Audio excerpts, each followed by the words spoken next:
Seminário promovido pelo CRI, para quem não conhece, é o Centro de Referência em Inteligência Empresarial da COP, o FRJ, coordenado pelo professor Marcos Cavalcante. E o seminário também é promovido pelo Instituto Big Data Brasil, vou falar sobre isso um pouco mais adiante. O ideal seria que todo mundo pudesse se apresentar, mas a gente não vai ter tempo para isso, então rapidamente aqui, só para eu saber quem é da área de TI. Bastante gente, né? No mercado financeiro, alguém? Na área de saúde? Segurança? Educação. Educação. Mais alguma coisa? Construção? Esqueci de falar alguma coisa, um monte de coisa. O que mais? O que é que faltou, Marcos? Comunicação. Tem estudantes, bastante estudantes também, né? Alguns estudantes, talvez. Alguém do governo, do setor público? Bom, há 2 anos, esse assunto, né, já faz parte do nosso estudo, tema de pesquisa para a gente há 2 anos. Eu sou pesquisadora do CRI também, e eu fazia uma pesquisa no CRI quando me deparei com um texto que falava sobre, citava rapidamente esse assunto, Big Data ou Big Data. O texto era de um cientista americano de uma universidade de Boston. O nome dele é Albert Laszlo Barabashi. E o texto era basicamente um apelo, ele clamava para que a comunidade científica pudesse ter acesso aos dados digitais que estavam sendo gerados pelo uso intensivo da internet. O texto tinha sido acabado de lançar, então era daquele ano mesmo, de 2012, e o que ele sentia era uma dificuldade de ter acesso aos dados para fazer pesquisas e continuar as pesquisas que ele fazia, basicamente na área de saúde. Na área de segurança também, mas basicamente na área de saúde. Segundo o Barabashi, esses dados, eles eram, por que eles eram tão importantes? Porque eles eram a porta, como se fosse a chave que ia destrancar uma porta, que nos levaria para um novo patamar de conhecimento e inovação. Como o CRI já trabalha há 15 anos na referência, né, em pesquisa e atuação junto à sociedade, com temas relacionados a conhecimento e inovação, isso interessou ao CRI, e para isso nós decidimos criar um instituto especificamente para estudar a geração de conhecimento e inovação a partir de bases digitais, a partir de dados digitais.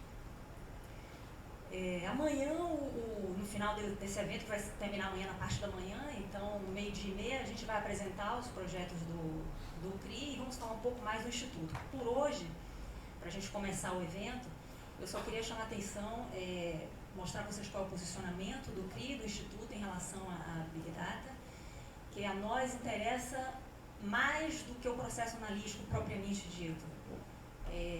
Nos interessa o ambiente digital onde isso acontece, que nós chamamos de ecossistema Big Data. Significa dizer que nos interessa saber o porquê que esses dados têm tanto valor, o que é que justifica, o que é que fundamenta esse alvoroço, né, em torno do Big Data. Então nos interessa saber isso. Nossa primeira linha de pesquisa foi em relação a isso. Nos interessa saber quais são as informações pertinentes para uma determinada organização que esteja associada à sua estratégia, que essas informações precisem ser digitalizadas se ainda não tiverem. Qual a tecnologia mais adequada para transformar essa informação real, se ela ainda não estiver digitalizada, numa informação digital, para que se possa aplicar posteriormente um processo analítico e uma tomada de decisão a partir de dados digitais. Nos interessa também a governança desses dados, e em governança de dados, mais especificamente, como esses dados, qual é o melhor modelo de compartilhamento desses dados, para que eles possam atender uma quantidade maior de projetos, de modelos analíticos e de soluções de problemas. Como essa analítica, os insights dessa analítica, eles são entregues ao tomador de decisão, com que interface ele é entregue ao tomador de decisão. Isso nos interessa muito também, os modelos mais apropriados para essa entrega. Como a tomada de decisão é feita e pode ser feita, com segurança, com ética, com responsabilidade, com alinhamento à estratégia da organização. E, enfim, os modelos de negócios mais adequados, mais adaptados para esse ambiente digital, porque é uma mudança de paradigma, né? A gente entende que há uma mudança de paradigma e que muita coisa vai ser repensada, e a gente tem interesse essa modelagem de negócio também que vai ser mais adequada nesse novo ambiente. Eu espero que esse evento ele consiga mostrar um pouco desse panorama. A gente tentou fazer isso, trazer pessoas aqui que falassem. Nem todo mundo concorda com tudo, óbvio, a diversidade é muito bem-vinda aqui, mas a gente tentou trazer pessoas que pudessem falar de todo esse ecossistema de uma maneira geral, né? Então, espero que vocês aproveitem bastante. Vamos começar hoje com essa mesa falando de tendências. Todos vocês estão aqui certamente porque se interessam pelo tema Big Data, por motivos diferentes, com certeza. Alguns ainda estão, talvez, só curiosos para entender o que significa, outros já têm bastante domínio no conhecimento, mas uma coisa que eu tenho certeza que é comum a todos vocês é que todos têm certeza que isso aí tem algum valor. Ou é uma grande jogada de marketing porque está dando certo, né? Está causando um alvoroço espetacular. Então, partindo dessa premissa que nós acreditamos, foi a premissa que nós abraçamos, que realmente tem valor, começamos o estudo por aí, eu queria quero falar para vocês sobre isso, né? Por que esses dados têm tanto valor? Para isso eu quero voltar um pouquinho no tempo, vamos voltar lá na década de 80, bem rapidamente assim, quando os computadores pessoais começaram a se popularizar. Um filósofo francês chamado Jean-François Lyotard, é um filósofo bastante conhecido, estudava a pós-modernidade, e ele se assustou com esse movimento, essa utilização de computadores pessoais, e ele fez uma afirmação, que como os dados digitais eles viajam muito bem, que haveria uma centralização, uma tendência de centralizar os dados nas mãos de poucas pessoas, que transformariam isso em informação e centralizariam, portanto, o conhecimento. Ele partia, então, dessas duas premissas, né? Dados viajam facilmente, e ele partia também, a gente pode inferir que ele partia da premissa de que poucas pessoas teriam acesso ao computador. As pessoas mais privilegiadas que tivessem acesso a isso conseguiriam colocar todas as informações do mundo em formato digital, seriam centralizadas, comandariam esses dados, por consequência, as informações e os conhecimentos. A gente consegue ver hoje, né, nessa época, ele não tinha a menor condição de fazer essa previsão do que seria, como é que os computadores pessoais estariam presentes na vida das pessoas. Que eu estou falando de computadores pessoais porque na década de 80 era assim que se chamava, mas hoje isso aqui também, né, não é mais um PC, mas ele não tinha a menor condição de fazer essa previsão, poucas pessoas se fizeram nessa época. Mas a gente consegue ver hoje que ele acertou na primeira premissa, né? Os dados eles viajam facilmente. De fato, é muito fácil você mandar dados para qualquer lugar do mundo, em qualquer momento, a qualquer hora. Mas a segunda, que poucas pessoas teriam acesso ao computador, hoje a gente vê que isso de fato não aconteceu. Né? Juntando um acerto, um erro, um equívoco digamos assim, de avaliação, nós chegamos no cenário da década de 90. Então, os dados viajam facilmente, muitas pessoas têm acesso ao computador e os dados, na verdade, se espalharam. Ao invés de se concentrarem, eles, na verdade, se espalharam. Várias pessoas puderam ter acesso a dados e informações e não o contrário. Né? Junte-se a isso a popularização da internet também, que começou na mesma década, na década de 90. Então, desde que uma pessoa tivesse um computador com acesso à internet, ela pode prover a rede de informação e acessar a informação dessa rede igualmente. Essa afirmação, que é uma informação verdadeira, né, uma pessoa que tem computador com acesso à internet, ela pode, de fato, colocar suas informações, os seus pensamentos, as suas ideias, registrar isso facilmente, disponibilizar isso na rede, e pode também, de fato, ter acesso a essa informação. Isso levou também a um erro de avaliação já dos cientistas e pensadores da década de 90.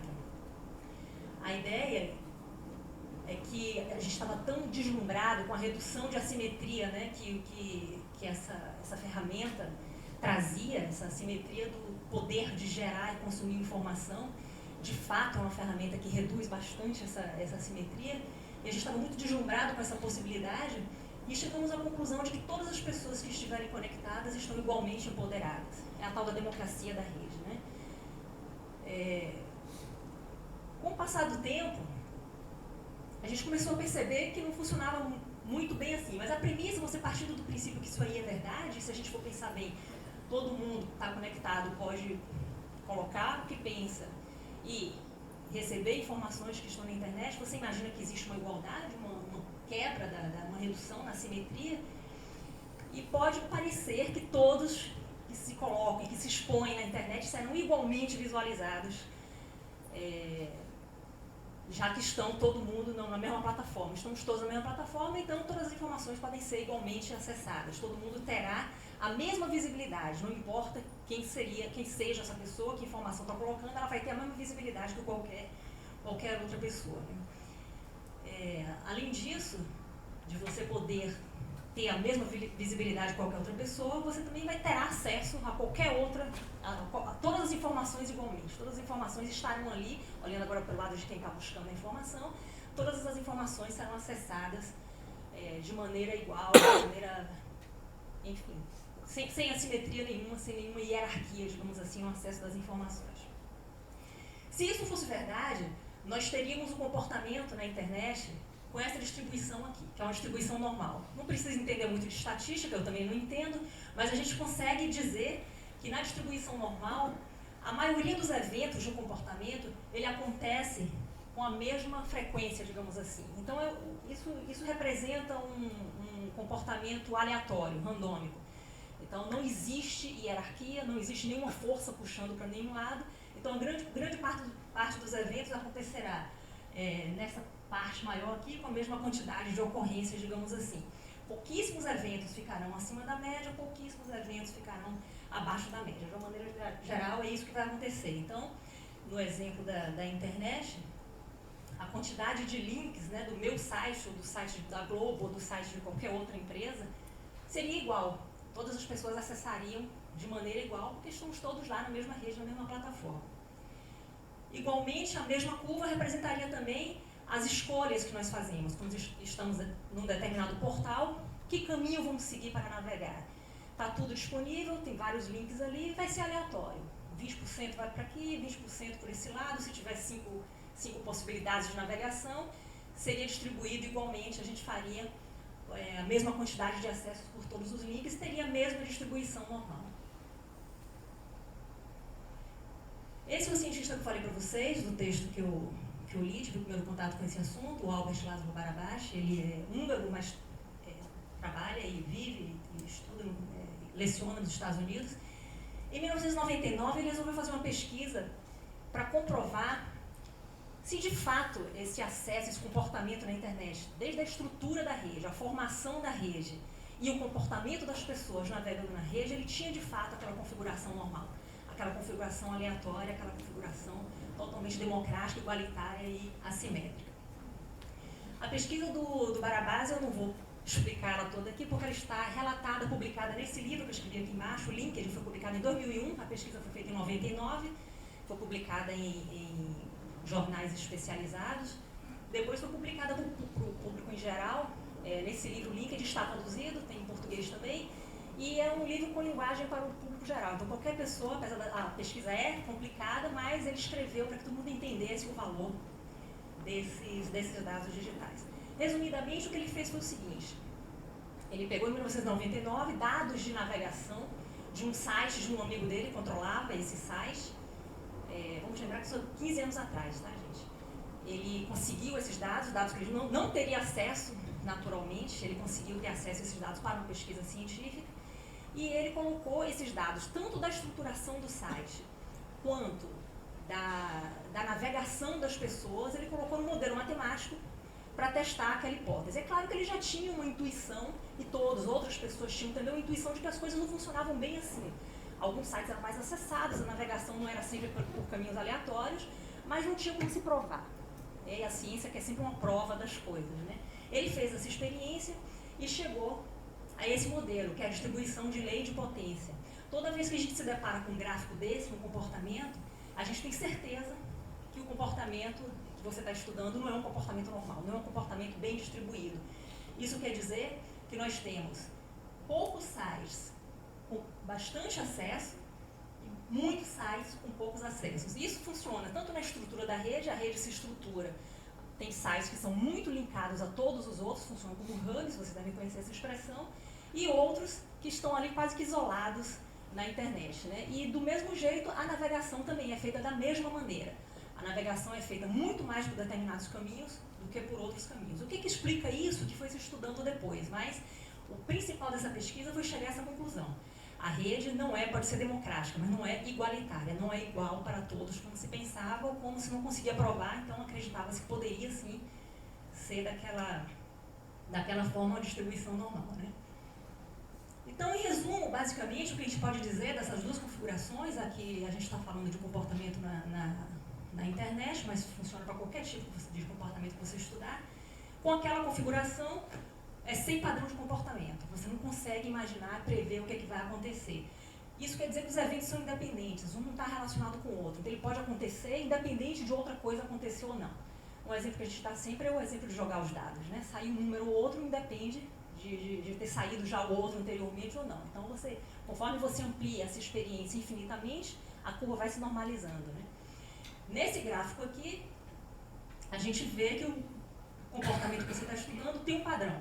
Existe um padrão. Você pode até não saber qual é, você pode até não explicar o que é que está justificando essa distribuição nessa curva, mas a gente tem que afirmar que existe alguma coisa puxando, alguma força puxando, para que alguns nós tenham muito mais acesso, no caso da internet, do que outros, né? Então tem alguma força puxando isso, aí é que o Barabasi foi estudar isso posteriormente. Isso quer dizer também que esses eventos estão relacionados com outros eventos. Então eles estão numa rede complexa, eles estão funcionando em rede, são totalmente interrelacionados, e para você entender esse comportamento você precisa entender uma complexidade muito maior do que se imaginava antes, né? A principal conclusão dessa pesquisa na época, e que na época assustou muita gente, até hoje assusta muita gente também, é que com dados suficientes é possível você descrever matematicamente um fenômeno qualquer, se você tiver dados suficientes. Foi o que ele provou, pelo menos quando ele fez isso. Ele queria descrever o fenômeno, o comportamento das pessoas, do surgimento dos sites, da estrutura dos sites na internet, e o comportamento das pessoas navegando, e quando ele conseguiu dados suficientes, ele conseguiu descrever matematicamente esse fenômeno. E se é possível descrever, é possível prever e interferir, ou controlar, como vocês queiram, a palavra que vocês queiram usar. É exatamente aqui que surgem as maiores discussões, as discussões éticas que têm que vir, têm que acontecer, até onde a gente vai interferir, até onde a gente vai controlar as consequências disso, mas é exatamente nesse ponto que a gente consegue relacionar Big Data com ciência das redes. Com o resultado desse estudo, a National Science Foundation, ela destinou, né, um diretório específico para o estudo de comportamento de redes complexas. O Barabasi chega a afirmar que você usando esses dados de comportamento das pessoas na rede digital, você consegue explicar outros comportamentos fora dela. Então, não foi a primeira vez, a dinâmica humana, isso é chamado de dinâmica humana, né? Como é que as pessoas se comportam, com quem elas se relacionam, quem elas procuram quando elas precisam de alguma coisa. Esse comportamento na rede, que está totalmente rastreado e registrado, a gente pode chamar isso de dinâmica social. Esse estudo não foi o primeiro estudo sobre dinâmica social. As ciências sociais fazem estudo sobre dinâmica social, a saúde, né, eles fazem também, a dinâmica social interfere está estreitamente relacionada com a dinâmica social. A diferença está na metodologia. Enquanto as ciências sociais elas se baseiam mais em observação, questionários, perguntas, a saúde também, tentativa e erro, faz testes em laboratórios, pequenas amostras. Aqui você faz alguns testes podem ser feitos apenas observando o comportamento humano, e nessa rede humana passa tudo que está relacionado, desde informação até vírus, né, relacionado a uma rede social. Você pode relacionar vários tipos de problemas complexos, porque o problema está na nossa ótica. Quem vê o problema no mundo somos nós. Então, todos os problemas complexos, complicados de resolver, eles são vistos na ótica humana, na ótica social. Então, o estudo do comportamento social pode nos ajudar a resolver outros problemas complexos também. E aí, onde eu chego nessa relação simbiótica, eu acho que se fala muito pouco em ciência das redes, como se fala em Big Data, como se o Big Data fosse uma ferramenta que de repente fosse resolver todos os problemas, você alimenta ela com dados e as coisas vão acontecendo. E eu acho que a gente precisa ter essa discussão da ciência das redes, porque a ciência das redes ela estuda o padrão de comportamento, as propriedades de uma rede complexa a partir desses dados, né? E existe essa relação, que eu chamo de relação simbiótica entre uma coisa e outra, uma ciência que fundamenta uma tecnologia, ou uma ferramenta, ou um ecossistema digital. E por relação simbiótica, até pela própria definição da palavra mesmo, né, os envolvidos na relação, eles obtêm vantagens nessa relação. E além disso, a relação é imperativa, ela tem que acontecer. Uma relação simbiótica é como se fosse impossível. Se a relação não existir, um não existe sem o outro, né? Então, ciência das redes, ela só existe porque existem os dados digitais que estão disponíveis para serem utilizados para pesquisa, e Big Data também, os algoritmos, eles são feitos e são desenhados baseados em estudos de comportamento de redes complexas, né? Então vamos lá, como é que o Big Data, rapidamente, como é que o Big Data é importante, né, para as redes sociais? Aqui, certamente, muitos de vocês já ouviram falar nas 4 dimensões do Big Data. Eu vou passar rapidamente, só para o caso de alguém nunca ter ouvido falar sobre isso. Essas 4 dimensões do Big Data são também conhecidas como os 4 Vs. Algumas pessoas já ouviram falar, mas não estão confortáveis com o conceito, então vamos passar aqui rapidamente os 4 Vs do Big Data. Volume, autoexplicativo, né, uma quantidade imensa de dados sendo gerados por uso intensivo da internet. A variedade, esses dados representam relações de todos os tipos, relações de amizade, relações profissionais, relações com, enfim, transacionais, comerciais, sensores captando dados de grandezas, né, físicas, transformando essas grandezas em dados digitais. Então, uma variedade imensa de tipos de dados, de tipos de informações que estão sendo coletadas. A veracidade é uma suposta veracidade, já que os dados são coletados sem esforço. A gente, de fato, se está conectado na rede, de fato, nós temos os nossos amigos, mandamos vários e-mails para determinada pessoa e menos para outra, então isso tudo está sendo registrado, essa informação é verdadeira. Os sensores também ajudam muito nessa história da veracidade, né, porque eles estão captando os dados que de fato estão acontecendo, convertendo grandezas físicas em grandezas digitais, né? Então, esses dados em Big Data, dados digitais, eles têm essa característica da veracidade. E a velocidade, a gente pode falar aqui de duas dimensões dela, né? Podemos falar, primeiro, que os sensores eles estão nos permitindo captar cada vez com um intervalo de tempo menor. Então, se um GPS me localiza aqui agora, e à noite me localiza na minha casa, ele sabe minha localização aqui onde eu estou e a minha localização à noite na minha casa. Conforme você vai diminuindo o espaço de tempo entre essa captura de dados, digamos assim, da minha localização, eu deixo de ter apenas um dado de localização e passo a ter um dado de deslocamento. Então, se eu tivesse apenas aqui, lá eu não sabia que caminho eu fiz, não sabia com que velocidade eu fiz, e quando a gente vai diminuindo, capturando esses dados em segundos ou frações de segundos e registrando esses dados, a gente tem condições de ver muito além da localização, a gente vê também o deslocamento, né? Então, isso mostra a velocidade. E a outra dimensão é a disponibilidade, a redução do tempo em que o dado é capturado e fica disponível para ser usado. Isso graças à mobilidade. Nossos dados, eles já são, ao mesmo tempo que a gente está usando, está se deslocando, está comprando, usando as redes sociais, a gente está imediatamente, através da tecnologia móvel, disponibilizando esses dados para serem usados e, consequentemente, para que se criem modelos prescritivos, né, para tomada de decisão. Então, esses são os 4 Vs do Big Data. Tem uma analogia que o engenheiro do Google faz, ele está até publicado num livro, quem já leu vai reconhecer isso aqui, que é uma analogia muito simples para entender isso, e até muito bonita também. Ele diz o seguinte: se eu tirar uma foto dessa sala aqui agora, apenas uma foto, eu vou ter uma foto dessa sala nesse instante. E aí qualquer pessoa que olha essa foto, pela fisionomia de vocês, pela postura de vocês, vai saber o que está acontecendo, vai poder dizer alguma coisa sobre o que está acontecendo aqui, né? Não é uma comédia, as pessoas não estão rindo, vai dizer alguma coisa sobre o que está acontecendo aqui.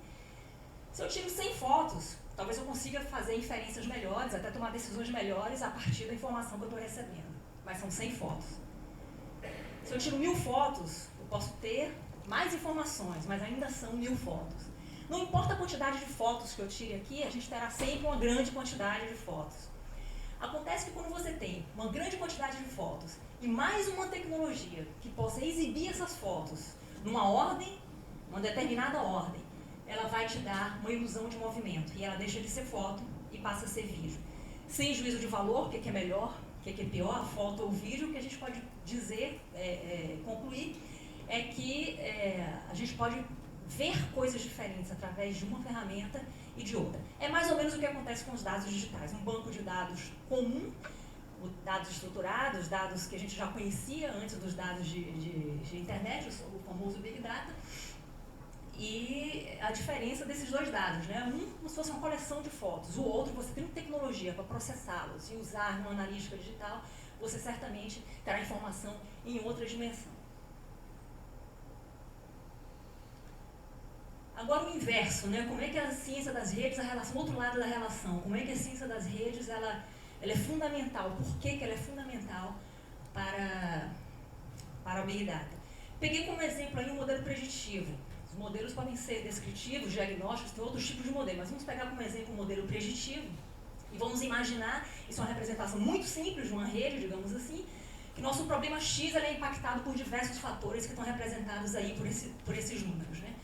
Esses fatores eles têm direção, eles influenciam no problema que você está estudando com direção e peso, que é a ponderação que a gente tem que fazer, né? Então, se a gente colocar isso num exemplo real, modelo preditivo, o que acontecerá com a epidemia de ebola que aflige a África? Então, nosso problema X é esse aí, e nós podemos levantar, por análise de rede, nós podemos levantar quais são os fatores que impactam esse problema, para onde esse problema vai se deslocar, o que vai acontecer, o andamento disso. Então, podemos levantar, isso eu fiz, levantei aqui, claro, pode não ser, eu não sou especialista, então pode não ser os fatores mais relevantes, mas, por exemplo, a forma de contaminação, como é que a pessoa se contamina com esse vírus, a virulência, né, a força do vírus. Temos que considerar, no caso de doenças desse tipo, a mobilidade das pessoas, como é que as pessoas das regiões infectadas estão se movendo, para onde estão indo, isso é fundamental para isso também. E os indícios de contaminação iminente numa população saudável, isso o Google faz com maestria, né? Identificar indícios de que uma população saudável está prestes a ser contaminada. Então, você ponderando, conhecendo a direção, estudando a direção e ponderando esses fatores, você consegue desenvolver um modelo preditivo para tentar entender como é que isso vai influenciar o comportamento desse problema X, um determinado problema. Com o objetivo de um modelo analítico é sempre desencadear uma ação, uma tomada de decisão. Quanto melhor o seu modelo preditivo, quanto melhor a análise de rede, melhor o seu modelo preditivo, quanto melhor o modelo preditivo, melhores as decisões que você pode tomar a partir deles, né? E aqui eu queria chegar a algumas conclusões, junto com vocês. Primeiro, como comecei falando, né, será que tem valor mesmo? Isso é uma grande jogada de marketing, né? O Big Data não é um fenômeno de marketing. Primeiro que a adesão ao mundo digital, ao ambiente digital, ele foi sendo feito aos poucos, por necessidade. Como diz o Carlos Nepomuceno aqui na mesa, é a única maneira que a gente tem de fazer a governança de uma população que está crescendo cada vez mais. É impossível fazer a governança de 7 bilhões de pessoas sem lançar mão da plataforma digital e das ferramentas digitais. Então, esse processo é irreversível. Cada vez mais pessoas e mais objetos estão conectados à internet, gerando cada vez mais dados. Não existe nenhum sinal de arrefecimento, de redução dessa geração de dados, em quantidade e em qualidade também, em variedade. Então, é um fenômeno progressivo. E a partir das experiências do Barabás e todos os cases que vocês já devem ter lido alguma coisa, né, desde 1999, quando a pesquisa foi feita, até hoje, são 15 anos, vários cases de sucesso, principalmente em modelos preditivos, eles nos levam a crer que é um fenômeno também vital e que nós não podemos nos dar o luxo de perder essa oportunidade de utilizar esses dados para gerar conhecimento e inovação. Outra conclusão é que o Big Data não gera valor com a simples compra de uma ferramenta analítica. Então, se alguém algum dia pensou e está pensando que a simples compra de uma ferramenta que foi vendida como se fosse resolver todos os problemas, a compra e implantação dessa ferramenta não vai resolver todos os problemas. Não é assim que se resolve o problema, ele não gera valor desse modo. A gente precisa ter valores, direção, objetivos e, no final das contas, tomar boas decisões, porque o modelo analítico ele só traz os insights, a decisão quem toma são as pessoas baseadas nos seus objetivos e nos seus valores. Né? É excelente para resolver problemas complexos, por tudo que a gente viu aqui. Né? Ele mapeia a rede de uma complexidade que é bastante útil para a resolução de problemas complexos. Mas nós não podemos esquecer que os problemas complexos eles têm essas 3 dimensões aí. Isso é uma definição do Adam Carhane, que estuda a complexidade. Ele diz que os problemas complexos têm uma dimensão generativa, ou seja, você não sabe de onde eles vêm. Vocês podem até rastrear o máximo por análise de rede, você tenta entender esse problema e rastreia de onde ele veio, mais uma etapa, mais uma, mas dizer exatamente a origem de um problema é impossível, porque ele vai se transmutando, ele vai se transformando em outros. Então ele tem essa dimensão generativa, tem uma dimensão dinâmica, que é a continuação dele. Daqui para frente nós não sabemos também para onde ele vai, por mais que a gente tenha uma interferência hoje, uma ação hoje, ele vai se desdobrar, vai continuar se desdobrando. Ontem eu estava lendo uma notícia, não sei se vocês viram, fizeram uma pesquisa que chegaram à conclusão de que crianças que tomam muito antibiótico na primeira infância, ou até as mães que não tomam antibiótico grávidas, essas crianças, isso está associado à obesidade na idade adulta. Então, assim, nós resolvemos um problema, o antibiótico é uma solução para um problema extremamente complexo, que é uma doença provocada por bactéria. A gente não sabe quais são as consequências, podem ser até fatais, né? Então, você precisa tomar essa decisão, precisa resolver esse problema, e as consequências aparecem depois, os desdobramentos, digamos assim, para o bem ou para o mal, vão se impactar, a gente nem sabe aonde, né? Vão aparecer depois, exatamente por causa dessa dimensão dinâmica dos problemas. E a dimensão social eu já tinha citado aqui antes, né? Todos os problemas, eles estão de alguma forma ligada à dinâmica social, porque somos nós que identificamos esses problemas, né? O Big Data empodera o tomador de decisão, mas para isso a gente tem que entender que com o poder a gente precisa também, vem também a responsabilidade, né? Toda a discussão de ética do que fazer com esses dados vem disso aí. O poder vem a responsabilidade sobre ele, né? E algumas tendências, essa mesa sobre tendências, algumas pessoas vão falar sobre outras coisas aqui, eu queria destacar apenas duas. A primeira é essa que eu citei no começo, que a gente tem interesse específico na governança de dados pelo compartilhamento de dados. O esforço da coleta, quando ele é duplicado, pode inviabilizar um determinado projeto, um determinado modelo preditivo. Tem dados que já foram coletados, mas não estão disponíveis. Então a gente tem que começar a pensar modelos de compartilhamento, como é que isso vai ser feito, para que a gente possa obter o melhor resultado desses dados. E eu acho que isso é uma tendência também. Os computadores, sim, a analítica digital vai sim encontrar melhores respostas do que nós conseguiremos. Inclusive diagnósticos médicos já estão sendo feitos com muito mais acuracidade do que a gente consegue fazer. Não porque somos incompetentes, mas porque a analítica ela tem uma capacidade de avaliar uma quantidade de dados muito maior em muito menos tempo, de localizações geográficas diferentes, enfim, comparar isso rapidamente para que a gente diminua, né, o tempo entre a informação que você recebeu e a tomada de decisão, que isso pode ser fatal, né? Então, talvez, sim, nós teremos os computadores encontrando respostas para todas as coisas muito mais rápido, muito melhor do que nós mesmos. Mas aí vai caber a gente, cabe ao ser humano fazer as perguntas. As respostas podem estar lá, mas elas só vão ser tiradas de lá, só vão sair de lá, onde quer que estejam, se nós fizermos as perguntas certas, né? Era isso que eu queria compartilhar com vocês. Eu vou chamar o Carlos Nepomuceno. Eu esqueci de falar no começo, a gente vai deixar as perguntas para o final, porque existe uma certa sinergia nos assuntos que vão ser falados aqui. Pode ser que alguma coisa que vocês queiram perguntar já vai ser contemplada nas próximas falas. Então vocês podem perguntar, se for uma questão de entender o que está sendo falado aqui, não tem problema nenhum, tá? Mas aí no final a gente pode fazer as perguntas. Eu queria chamar o Carlos Nepomuceno.